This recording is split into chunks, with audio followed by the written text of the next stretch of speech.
Did Jack Kirby and Wally Wood collaborate on a project that went unpublished? Did that project contribute to the birth of Spider-Man?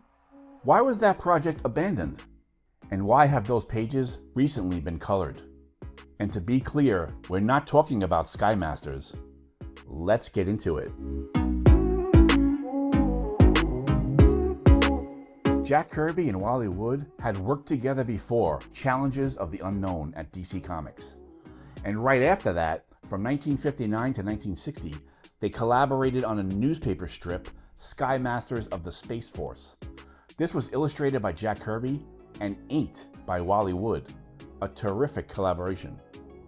We've been hearing a lot about this collaboration recently, since a new, larger deluxe edition hardcover has been released and receiving great reviews.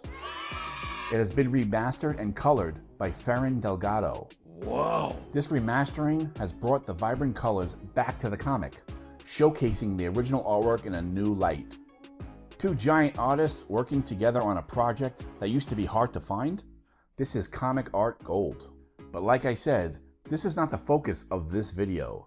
This video is not about Sky Masters of the Space Force. We're talking about another collaboration. A collaboration that has been lost to time. We're talking about Surf Hunter. This collaboration, in the same vein of Sky Masters, has never been brought to the light of day. It appears to be another newspaper strip in a similar style, illustrated by Jack Kirby and inked by Wally Wood. A newspaper strip that we might not ever see.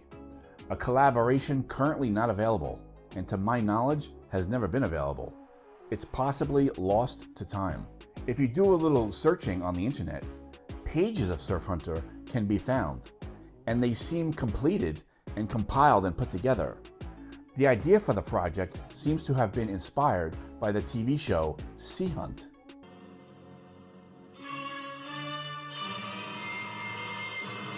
Sea Hunt was an American action-adventure television series that aired in syndication from 1958 to 1961 and remained popular for decades afterwards.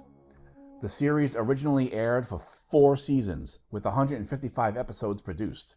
It starred Lloyd Bridges as former Navy diver Mike Nelson. Yes, that Lloyd Bridges. I picked the wrong week to quit sniffing glue. Nelson is a scuba diver in the days when it was still very new. He works alone, and the show relied heavily on voice-over narration. My boat was anchored 2 miles the other side of Rocky Point. My assignment? Underwater research for marine land. Giving the show the flavor of an old-time radio program or a film noir. Due to the show's popularity, Dell Comics released a series of Sea Hunt comic books. The comic book series was published from 1958 to 1962 and were based closely on the TV series, featuring underwater adventures. The comics often included stories about marine exploration and safety, illustrated by such artists like Russ Manning. These comics also included the character Mike Nelson, drawn like Lloyd Bridges, to keep continuity with the TV show. A competing TV network also jumped on the trend of the underwater action-adventure genre and released Assignment Underwater. The American adventure television series ran from 1960 to 1961. The underwater adventure genre was trending. It was booming. Stop it. Jack Kirby must have picked up on this trend when he began working on the proposed original comic, Surf Hunter. It was created by Jack Kirby and Wally Wood in 1959. The project was intended to be a newspaper strip, but it ultimately never saw publication. Jack Kirby was primarily the writer and artist, while Wally Wood was an inker and artist. This work in underwater comics might have showcased their creativity in the aquatic adventure genre, but as of now, it remains a lost opportunity in comic history. Their previous newspaper strip, Sky Masters, as stated earlier in this video, has recently been reprinted in deluxe format. It is an Eisner Award-nominated hardcover, and every strip has undergone meticulous remastering back to its vibrant, full-color brilliance, thanks to the work of Spanish designer/producer Ferran Delgado. Also included is never-before-seen visionary scrapbook panels, articles by renowned experts, and examples of stunning original art, among other additions presented by the Jack Kirby Museum and Research Center.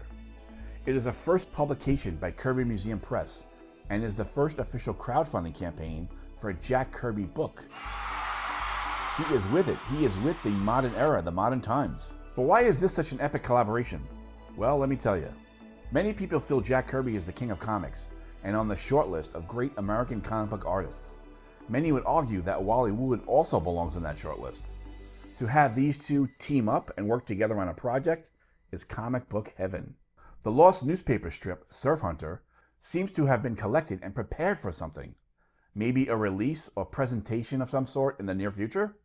The strips have also been recently colored by colorist Mitch Gerads. Gerads' work has brought a new vibrancy to the previously unpublished newspaper strips, created for the 1950s. Jack Kirby and Wally Wood could have a new work that no one was aware of, a gift to a modern audience, like a lost film that has been restored. Gerads is known for his contributions to various comic series and has been recognized for his ability to blend modern techniques with classic comic art styles. Is Surf Hunter being prepared for a deluxe format? What is happening with these pages? With the successful release of Sky Masters of the Space Force, should we expect another deluxe edition by this duo? A release by Kirby and Wood of another newspaper strip, which has never been available, might be a slam dunk. Jack Kirby was arguably the most influential American comic book artist and writer, known for co-creating iconic characters such as Captain America, the Fantastic Four, and the X-Men. He is often referred to as the King of Comics for his significant contributions to the superhero genre and the comic book industry as a whole. Wally Wood was an influential American comic book artist and writer known for his work on titles like EC Comics' Weird Science, Weird Fantasy, and Mad Magazine, as well as Marvel's Daredevil in its beginning days. He is celebrated for his artistic talent and contributions to the comic book industry. A collaboration by these two is rare and always cause for celebration. So why has this been lost all these years? It might have something to do with the lawsuit on Sky Masters.